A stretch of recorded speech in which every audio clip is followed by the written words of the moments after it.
Hello, I'm Brian Mallard. And I'm Stacey McCarty. Welcome to another edition of Day Trip, where we take you to see the coolest things you might not have heard about or seen or been to before, but we find them and bring them to you. So, you got a day off or a weekend? You might want to consider taking a day trip.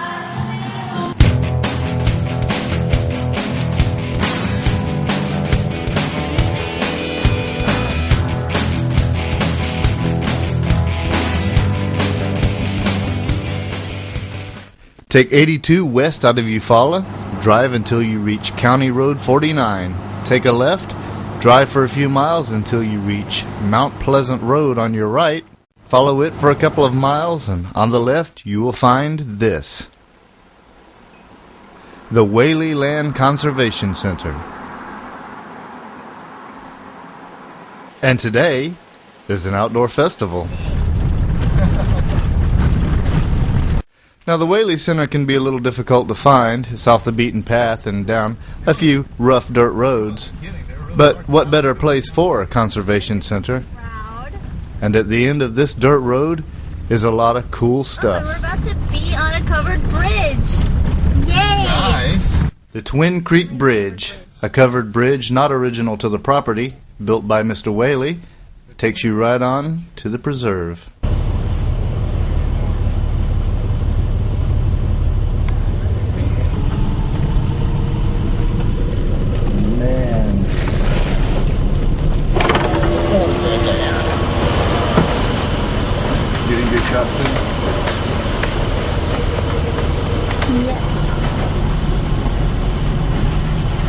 I'm already amazed. This isn't just a covered bridge. It's a covered bridge that zigzags. I think it's new. Awesome! We headed on past the covered bridge to park and meet the staff. We met Patty Powell, Director of State Land Division.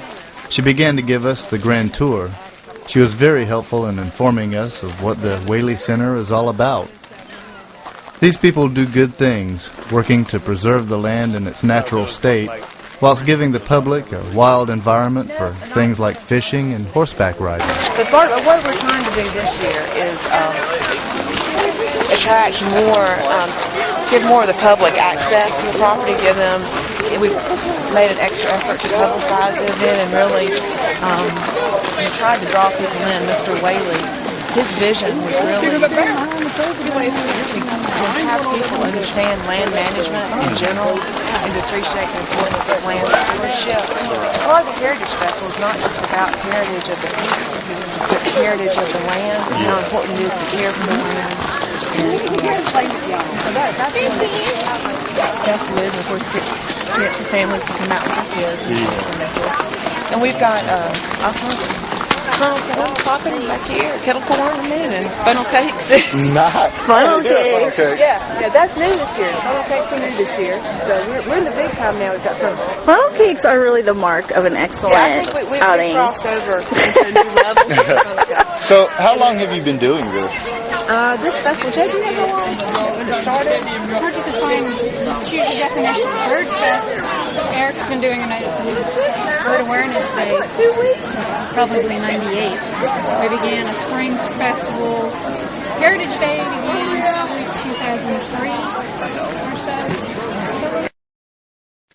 Heritage Day at Wehle Center was booming with a crowd of about 1,000. But there are special days for these activities. How often do you actually do this? How often do you have it open? How often is it? This festival, we have two festivals a year, one in April and one in October. And those are the larger festivals that have both the vendors and the demonstrations from various groups. That happens twice a year. We then have various times that we're open for fishing in the ponds, the horseback riding trails, and I'll get you a complete schedule on that. We're trying to increase opportunities for the grounds to be open, but obviously that our staff from Montgomery will have to come down and man, so we really don't have the staff to be here all the time. So it's not everyday access, but we have certain weekends that we have fishing and certain weekends that are horseback trail riding. And, Mr. Wehle was a sculptor. Immortalized here is his prized dog, Elhue Snakefoot, Elhue being Wehle, spelled backwards, and inside one of the cabins, more of his work.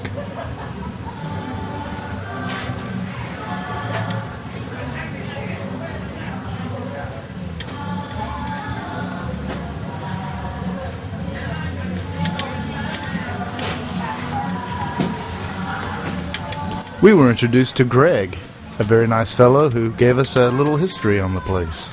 So Greg, tell me about the Wehle place. Well, I guess the story would begin back in the 70s. A guy named by the name of Robert G. Wehle, who was from upstate New York, came to the Union Springs area of Alabama because of his interest in English pointers and field trials. And as a lot of people know, Union Springs is renowned as being the field trial capital of the world. And so Mr. Wehle came down here in relation to the field trials and his line of English pointers, which is called the Elhue Kennel. And that's Wehle spelled backwards. And never made that connection. He was down here, at trials and decided that it might be nice, rather than traveling every year, to have his own place down here. Right. And he was the heir to the Genesee Brewing Company in upstate New York. And so he found this property and purchased it, and over the years restored the habitats here and basically managed the property to fit in with his desire to work these dogs and the field trial concept and bobwhite quail and that whole heritage idea. And I guess it was in the early 90s, he was getting a little bit older and he was starting to think about, the long-term plans for the property. And he heard about the Forever Wild Land Trust, which is the state of Alabama's land acquisition program. It's a part of the Conservation Department. And the idea is that very unique conservation lands might be bought through the Forever Wild Land Trust and made available for the public through the conservation programs that we have. And so Mr. Wehle met with our department, and he learned more about the program and found that it was a good fit for what his long-term plans were. So this property was the first property to be purchased by the Forever Wild program. It started in 1992, and Forever Wild bought this property in 1994. And this is a unique property because not only did Mr. Wehle restore the land, but he put these very unique structures out here on his estate. Very cool stuff. And you've seen that today.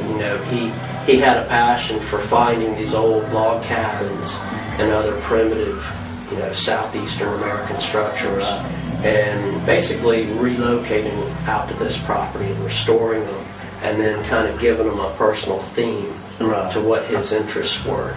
And he had this cotton crib next door that on the outside just looks like a cotton crib, but inside was an English pool room.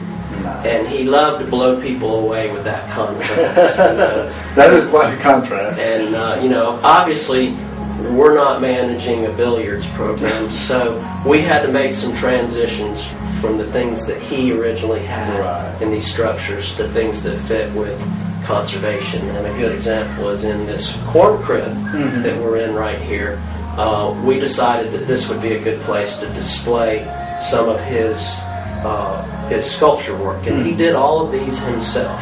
He was a fantastic sculptor. Yes, quite an artist, self-taught. And a good example was his champion dog Snakefoot of the Elhue Kennel.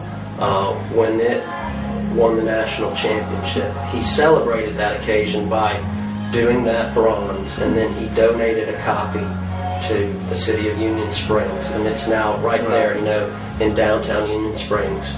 And a lot of people don't make that connection. Not only was he the generous guy, and it says that right there on the plaque, that he donated it, but he did it himself. He was the artist.